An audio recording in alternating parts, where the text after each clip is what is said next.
الف لام را، یہ خدا کی کتاب اور قرآن روشن کی آیتیں ہیں۔ کسی وقت کافر لوگ آرزو کریں گے کہ اے کاش وہ مسلمان ہوتے۔ اے محمد صلی اللہ علیہ وآلہ وسلم، ان کو ان کے حال پر رہنے دو کہ کھا لیں اور فائدے اٹھا لیں، اور طول عمل ان کو دنیا میں مشغول کیے رہے۔ ان قریب ان کو اس کا انجام معلوم ہو جائے گا۔ اور ہم نے کوئی بستی ہلاک نہیں کی مگر اس کا وقت مرقوم و معین تھا۔ کوئی جماعت اپنی مدت وفات سے نہ آگے نکل سکتی ہے نہ پیچھے رہ سکتی ہے۔ اور کفار کہتے ہیں کہ اے شخص جس پر نصیحت کی کتاب نازل ہوئی ہے، تو دیوانہ ہے۔ اگر تو سچا ہے تو ہمارے پاس فرشتوں کو کیوں نہیں لے آتا؟ کہہ دو ہم فرشتوں کو نازل نہیں کیا کرتے مگر حق کے ساتھ، اور اس وقت ان کو مہلت نہیں ملتی۔ بے شک یہ کتاب نصیحت ہم ہی نے اتاری ہے اور ہم ہی اس کے نگہبان ہیں۔ اور ہم نے تم سے پہلے لوگوں میں بھی پیغمبر بھیجے تھے، اور ان کے پاس کوئی پیغمبر نہیں آتا تھا مگر وہ اس کے ساتھ استہزاء کرتے تھے۔ اس طرح ہم اس تکذیب و ضلال کو گناہ گاروں کے دلوں میں داخل کر دیتے ہیں، سو وہ اس پر ایمان نہیں لاتے، اور پہلوں کی روش بھی یہی رہی ہے۔ اور اگر ہم آسمان کا کوئی دروازہ ان پر کھول دیں اور وہ اس میں چڑھنے بھی لگیں تو بھی یہی کہیں گے کہ ہماری آنکھیں مخمور ہو گئی ہیں، بلکہ ہم پر جادو کر دیا گیا ہے۔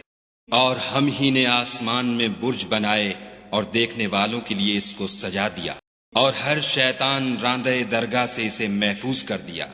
ہاں اگر کوئی چوری سے سننا چاہے تو چمکتا ہوا انگارہ اس کے پیچھے لپکتا ہے۔ اور زمین کو بھی ہم ہی نے پھیلایا اور اس پر پہاڑ بنا کر رکھ دیے، اور اس میں ہر ایک سنجیدہ چیز اگائی۔ اور ہم ہی نے تمہارے لیے اور ان لوگوں کے لیے جن کو تم روزی نہیں دیتے اس میں معاش کے سامان پیدا کیے۔ اور ہمارے ہاں ہر چیز کے خزانے ہیں، اور ہم ان کو بمقدار مناسب اتارتے رہتے ہیں۔ اور ہم ہی ہوائیں چلاتے ہیں جو بادلوں کے پانی سے بھری ہوئی ہوتی ہیں، اور ہم ہی آسمان سے مے برساتے ہیں، اور ہم ہی تم کو اس کا پانی پلاتے ہیں، اور تم تو اس کا خزانہ نہیں رکھتے۔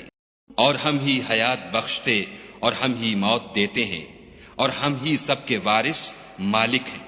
اور جو لوگ تم میں پہلے گزر چکے ہیں ہم کو معلوم ہیں، اور جو پیچھے آنے والے ہیں وہ بھی ہم کو معلوم ہیں۔ اور تمہارا پروردگار قیامت کے دن ان سب کو جمع کرے گا، وہ بڑا دانا اور خبردار ہے۔ اور ہم نے انسان کو کھن کھناتے سڑے ہوئے گارے سے پیدا کیا ہے، اور جنوں کو اس سے بھی پہلے بے دھوئیں کی آگ سے پیدا کیا تھا۔ اور جب تمہارے پروردگار نے فرشتوں سے فرمایا کہ میں کھن کھناتے سڑے ہوئے گارے سے ایک بشر بنانے والا ہوں، جب اس کو صورت انسانیہ میں درست کر لوں اور اس میں اپنی بے بہا چیز یعنی روح پھونک دوں تو اس کے آگے سجدے میں گر پڑنا۔ تو فرشتے تو سب کے سب سجدے میں گر پڑے مگر شیطان کہ اس نے سجدہ کرنے والوں کے ساتھ ہونے سے انکار کیا۔ خدا نے فرمایا کہ ابلیس تجھے کیا ہوا ہے کہ تو سجدہ کرنے والوں میں شامل نہ ہوا؟ اس نے کہا میں ایسا نہیں ہوں کہ انسان کو جس کو تو نے کھن کھناتے سڑے ہوئے گارے سے بنایا ہے سجدہ کروں۔ خدا نے فرمایا یہاں سے نکل جا، تو مردود ہے، اور تجھ پر قیامت کے دن تک لعنت برسے گی۔ اس نے کہا کہ پروردگار مجھے اس دن تک مہلت دے جب لوگ مرنے کے بعد زندہ کیے جائیں گے۔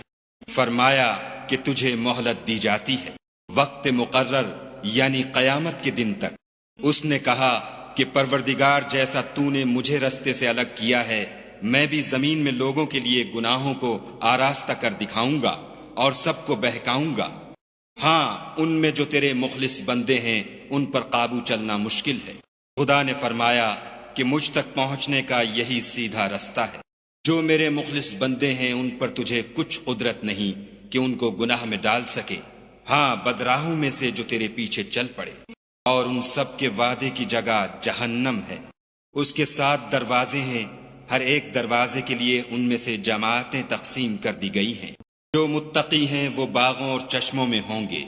ان سے کہا جائے گا کہ ان میں سلامتی اور خاطر جمع سے داخل ہو جاؤ، اور ان کے دلوں میں جو کدورت ہوگی ان کو ہم نکال کر صاف کر دیں گے، گویا بھائی بھائی تختوں پر ایک دوسرے کے سامنے بیٹھے ہوئے ہیں، نہ ان کو وہاں کوئی تکلیف پہنچے گی اور نہ وہ وہاں سے نکالے جائیں گے۔ اے پیغمبر صلی اللہ علیہ وآلہ وسلم، میرے بندوں کو بتا دو کہ میں بڑا بخشنے والا اور مہربان ہوں، اور یہ کہ میرا عذاب بھی درد دینے والا عذاب ہے۔ اور ان کو ابراہیم کے مہمانوں کا احوال سنا دو۔ جب وہ ابراہیم کے پاس آئے تو سلام کہا، انہوں نے کہا کہ ہمیں تو تم سے ڈر لگتا ہے۔ انہوں نے کہا کہ ڈریے نہیں، ہم آپ کو ایک دانش مند لڑکے کی خوشخبری دیتے ہیں۔ وہ بولے کہ جب مجھے بڑھاپے نے آ پکڑا تو تم خوشخبری دینے لگے، اب کاہے کی خوشخبری دیتے ہو؟ انہوں نے کہا کہ ہم آپ کو سچی خوشخبری دیتے ہیں، آپ مایوس نہ ہوجیے۔ ابراہیم نے کہا کہ خدا کی رحمت سے میں مایوس کیوں ہونے لگا؟ اس سے مایوس ہونا گمراہوں کا کام ہے۔ پھر کہنے لگے کہ فرشتوں تمہیں اور کیا کام ہے؟ انہوں نے کہا کہ ہم ایک گناہ گار قوم کی طرف بھیجے گئے ہیں کہ اس کو عذاب کریں، مگر لوط کے گھر والے کہ ان سب کو ہم بچا لیں گے، البتہ ان کی عورت کہ اس کے لیے ہم نے ٹھہرا دیا ہے کہ وہ پیچھے رہ جائے گی۔ پھر جب فرشتے لوط کے گھر گئے تو لوط نے کہا تم تو ناآشنا سے لوگ ہو۔ وہ بولے کہ نہیں، بلکہ ہم آپ کے پاس وہ چیز لے کر آئے ہیں جس میں لوگ شک کرتے تھے، اور ہم آپ کے پاس یقینی بات لے کر آئے ہیں اور ہم سچ کہتے ہیں۔ تو آپ کچھ رات رہے سے اپنے گھر والوں کو لے نکلیں اور خود ان کے پیچھے چلیں، اور آپ میں سے کوئی شخص پیچھے مڑ کر نہ دیکھے، اور جہاں آپ کو حکم ہو وہاں چلے جائیے۔ اور ہم نے لوط کی طرف وحی بھیجی کہ ان لوگوں کی جڑ صبح ہوتے ہوتے کاٹ دی جائے گی، اور اہل شہر لوط کے پاس خوش خوش دوڑے آئے۔ لوط نے کہا کہ یہ میرے مہمان ہیں، کہیں ان کے بارے میں مجھے رسوا نہ کرنا، اور خدا سے ڈرو اور میری بے آبروئی نہ کیجو۔ وہ بولے کیا ہم نے تم کو سارے جہان کی حمایت و طرفداری سے منع نہیں کیا؟ انہوں نے کہا کہ اگر تمہیں کرنا ہی ہے تو یہ میری قوم کی لڑکیاں ہیں، ان سے شادی کر لو۔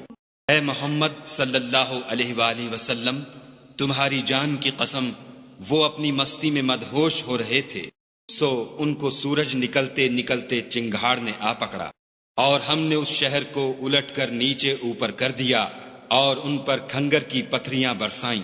بے شک اس قصے میں اہل فراست کے لیے نشانی ہے، اور وہ شہر اب تک سیدھے رستے پر موجود ہے۔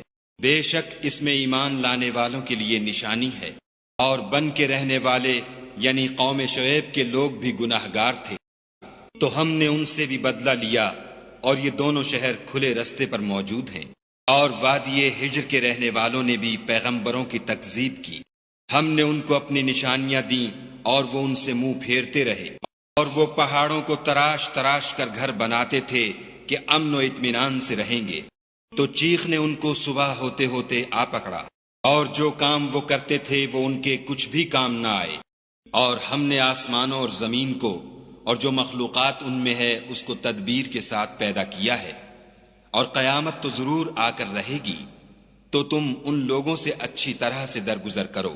کچھ شک نہیں کہ تمہارا پروردگار ہی سب کچھ پیدا کرنے والا اور جاننے والا ہے۔ اور ہم نے تم کو 7 آیتیں جو نماز میں دہرا کر پڑھی جاتی ہیں، یعنی سورہ الحمد اور عظمت والا قرآن عطا فرمایا ہے، اور ہم نے کفار کی کئی جماعتوں کو جو فوائد دنیاوی سے متمتع کیا ہے، تم ان کی طرف رغبت سے آنکھ اٹھا کر نہ دیکھنا، اور نہ ان کے حال پر تعسف کرنا، اور مومنوں سے خاطر اور تواضع سے پیش آنا، اور کہہ دو کہ میں تو اعلانیہ ڈر سنانے والا ہوں۔ اور ہم ان کفار پر اسی طرح عذاب نازل کریں گے جس طرح ان لوگوں پر نازل کیا جنہوں نے تقسیم کر دیا، یعنی قرآن کو کچھ ماننے اور کچھ نہ ماننے سے ٹکڑے ٹکڑے کر ڈالا۔ تمہارے پروردگار کی قسم ہم ان سے ضرور پرسش کریں گے ان کاموں کی جو وہ کرتے رہے، پس جو حکم تم کو خدا کی طرف سے ملا ہے وہ لوگوں کو سنا دو، اور مشرکوں کا ذرا خیال نہ کرو۔